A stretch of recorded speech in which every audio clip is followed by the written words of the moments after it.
A blessed good afternoon to everyone. Today, it gives us, as a Ministry of Educational Transformation, great pleasure to be here in the company of representatives from FIDE. We have with us Grand Master, Mr. Nigel Short, who is the FIDE Director of the Chess Development, Mr. Alan Herbert, the President of the Barbados Chess Federation, Mr. Trevor Griffith, who's the first Vice President of the Barbados Chess Federation, Ms. Hetty Wilson, the General Secretary of the Barbados Chess Federation, and Mrs. Andrea Marshall Harris from the International Chess Federation, and she's also from the Barbados Chess Federation. And we are here this afternoon to discuss among ourselves how we are going to forward chess within our schools. As you are aware, our minister, the Honorable Chad Blackman, made a statement, a very important statement during the month of August with regard to our educational transformation. And since then, he has been talking about integrating chess within our curriculum.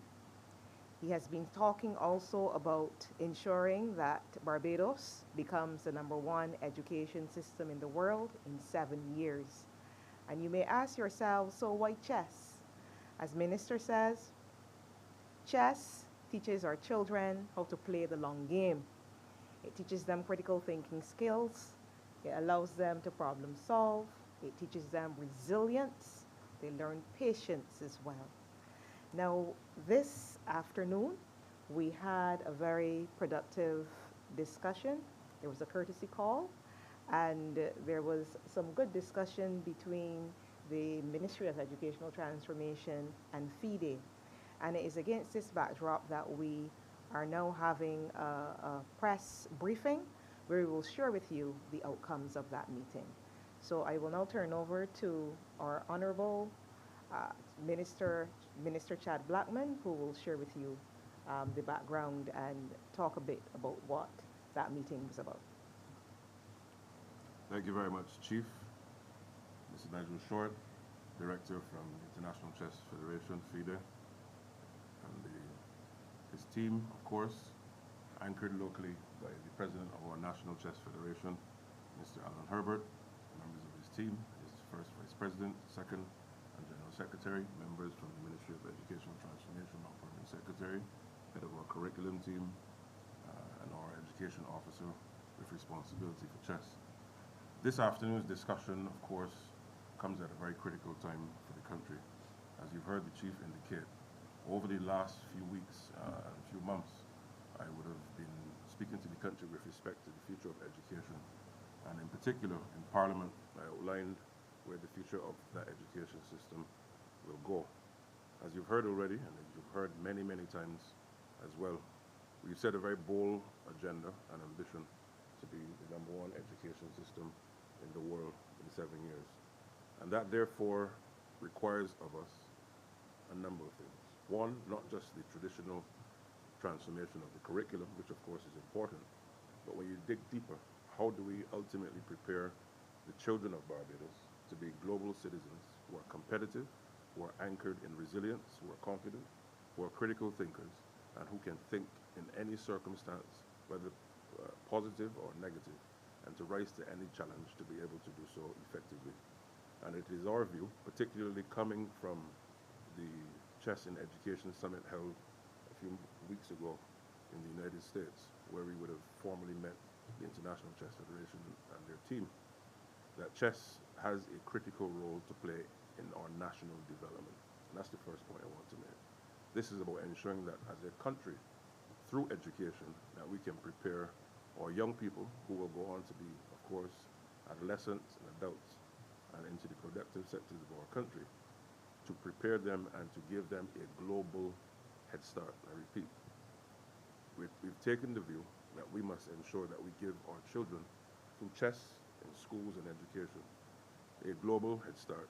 And the science has shown and the history has shown that a number of countries around the world, particularly those in Asia, whether that be in Singapore, in China, South Korea, and many others in other parts of the world, in Africa and the Arab world, those economies and those societies who have integrated chess within their education system have and continue to reap significant dividends in terms of their critical thinking, but ultimately citizens who go on to do incredibly well in whatever pursuit they set out to do.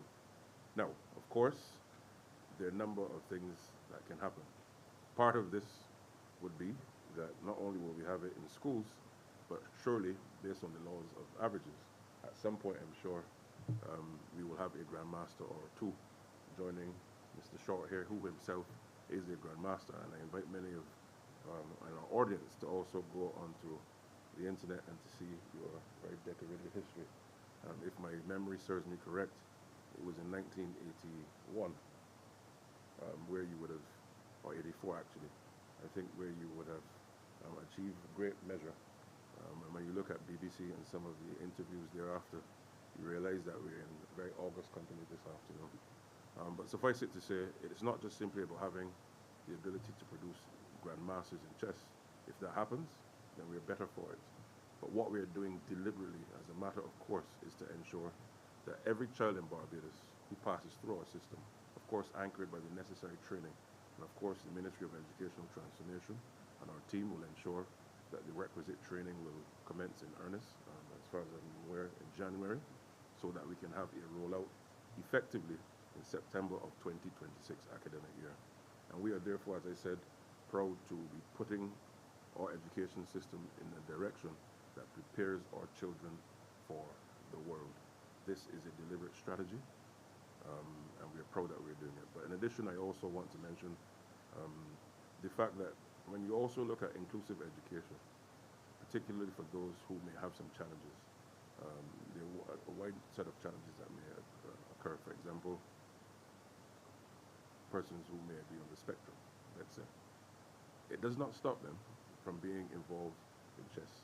And actually, as shown, coming from our discussion, and I'm sure Nigel can also speak to it, a number of persons who have autism have been able to do very well in chess and actually go on to do significantly well in other endeavors as a result of the skill sets that they've acquired through this. So this, to my mind, also helps us to prepare everybody, particularly as we roll out the inclusive education strategy that we continue to advance in Barbados. So this is an exciting time for us, and I want to encourage the country to rally even further around the idea of chess in education. I must tell you, since we've made that announcement a few weeks ago, coming from Virginia and coming from the Ministerial Statement in Parliament, the number of messages of support and inquiry equally has been significantly high, and persons are now ready to rally behind that, because why? Persons want to be able to be part of that significant global transformation agenda that we're embarking upon. So I thank you very much, and I look forward to your discourse and intervention. Yes. Thank you for providing that context, Minister, and for showing us the way forward. At this time, I'm going to introduce you to Grandmaster Nigel Short. Now, Grandmaster started playing chess at 5 years old, from what I understand, and he became an international master at 14 years old and a grandmaster at 19 years. He is a director for chess development at FIDE, and his visit to Barbados reflects FIDE's commitment to nurturing talent and promoting chess as a tool for cognitive growth, discipline, and international connection. Mr. Short?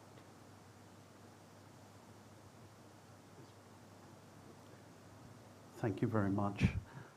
I think it's a very exciting time for Barbados and for education in this country. So it's really a great honor for me to be here on behalf of the International Chess Federation, FIDE, and seeing the work that's already been done, and I know the work that will be done in the coming months, and I think it's a great thing for the country. We like to call chess the ultimate mind sport. The possibilities in a game of chess, believe it or not, are greater than the number of atoms in the universe. It is a very complicated game.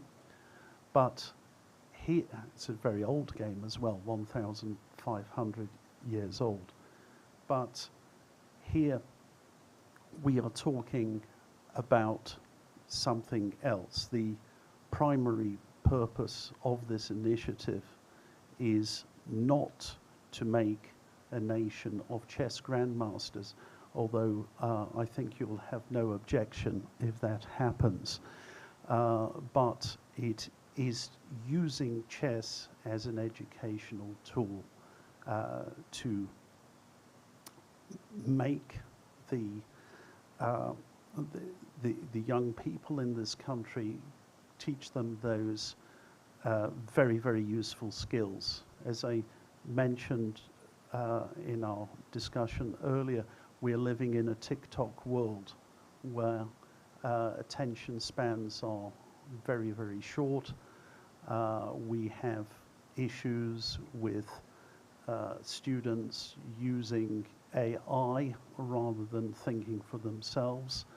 And I think the sort of skills which chess teaches will be of immense benefit to this country. Thank you, Mr. Short. And now you will have Mr. Alan Herbert, who is from the Barbados Chess Federation. I know that he's very excited about supporting the Ministry of Educational Transformation on this initiative. And I will allow him now as president to speak with us. Thank you so very much.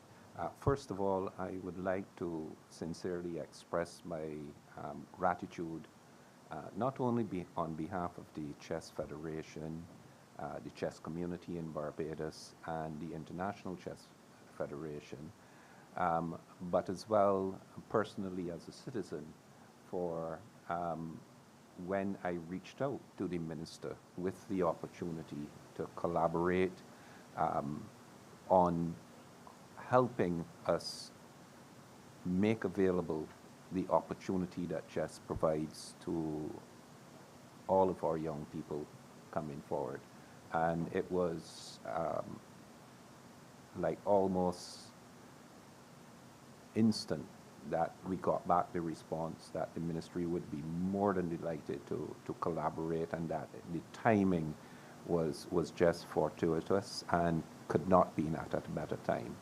And so in a very, very short period, we went, I mean, really, from a point of view, I wonder if we could do something like this to where the minister engaged and immediately started the ball rolling.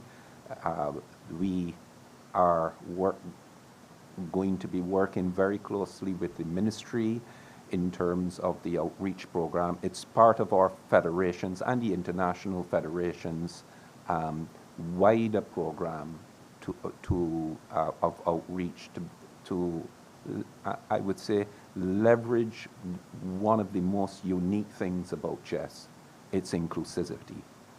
You could be blind, you could be deaf, dumb, disabled. We have one quadriplegic, I kid you not, who plays competition, and he has to use a computer. He cannot move, 24/7 care, but he can compete on equal terms with an able-bodied person.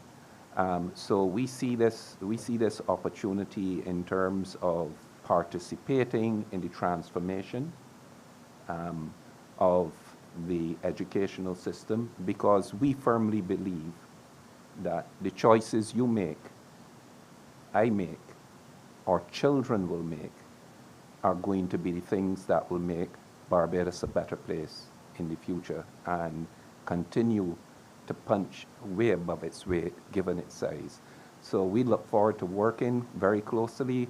We've got a number of things in train in terms of sourcing equipment and looking at working closely with the ministry in terms of the training, because it can't be done without the support of the teachers, support of parents, and obviously the support of the ministry. So, Minister, thank you so very much for the response. as I said, it was not that long ago where in the Federation we were just saying, I wonder if, and here we are today. Thank you. Thank you, Mr. Herbert. And as they say in science, structure follows function. And it is with that that the Ministry of Educational Transformation welcomed an education officer with responsibility for science and with responsibility for chess. So I will give him now the opportunity to speak about how we will be incorporating chess into our educational system. Thank you, Madam Chief. Chess implementation in Barbados is not just going to be for the sake of it. It certainly will be used as an intervention. As we continue to build out our infrastructure related to our implementation, there are very important things to us, such as teacher training, access to resources. Inclusivity is very important to us. Chess can be tweaked to cater to diverse learners and diverse learning styles.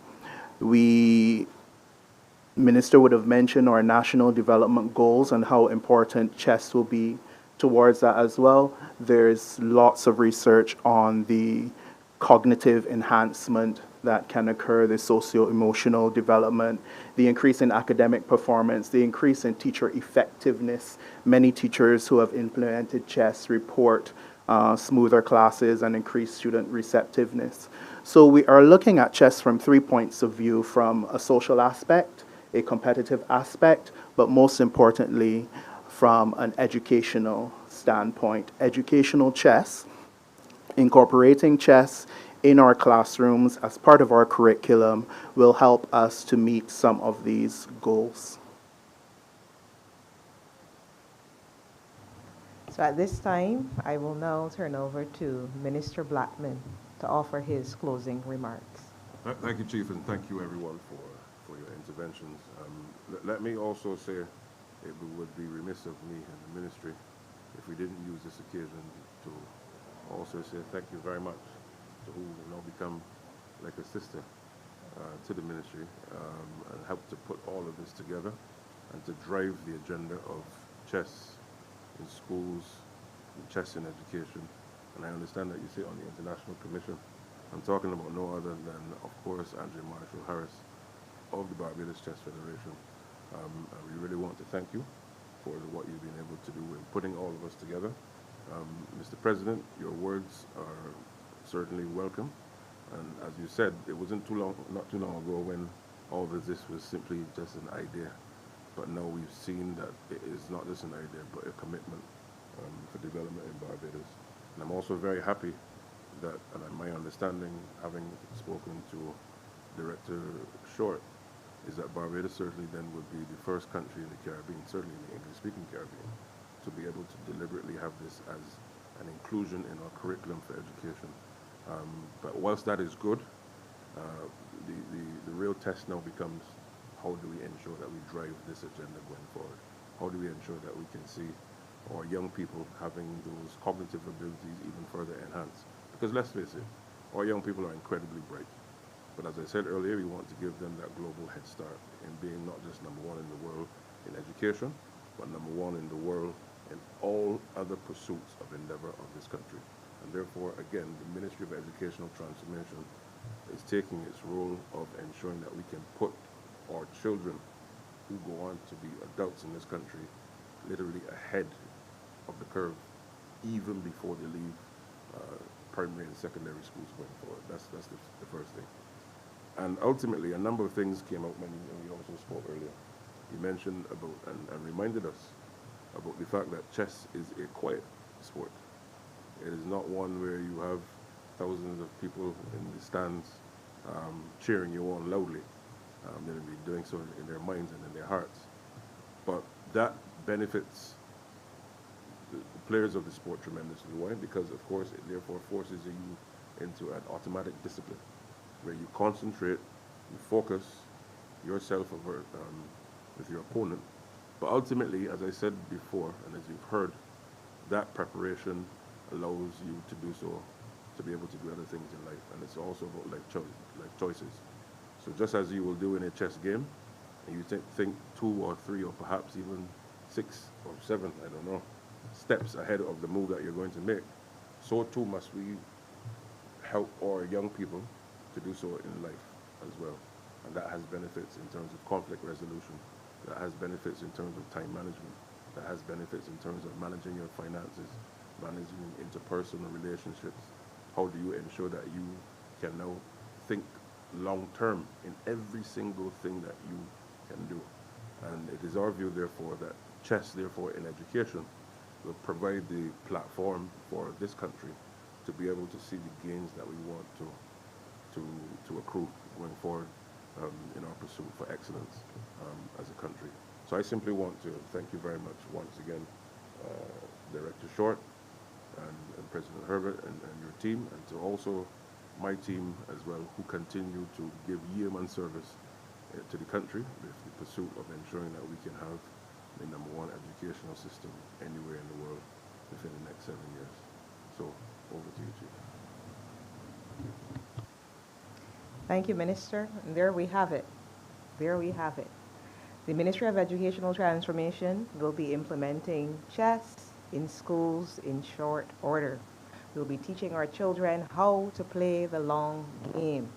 And I want to use the opportunity to reiterate what the Minister said, to thank the Director of FIDE, Mr. Short, and the members of the Barbados Chess Federation, including Andrea, who Minister said is like a sister to us, and our team. We have the PS here who offers support, the education officer and senior education officers, as well as the DPS. And I cannot forget to thank the Minister of Educational Transformation for his vision and his passion when it comes to introducing chess in schools. So ladies and gentlemen, thank you very much.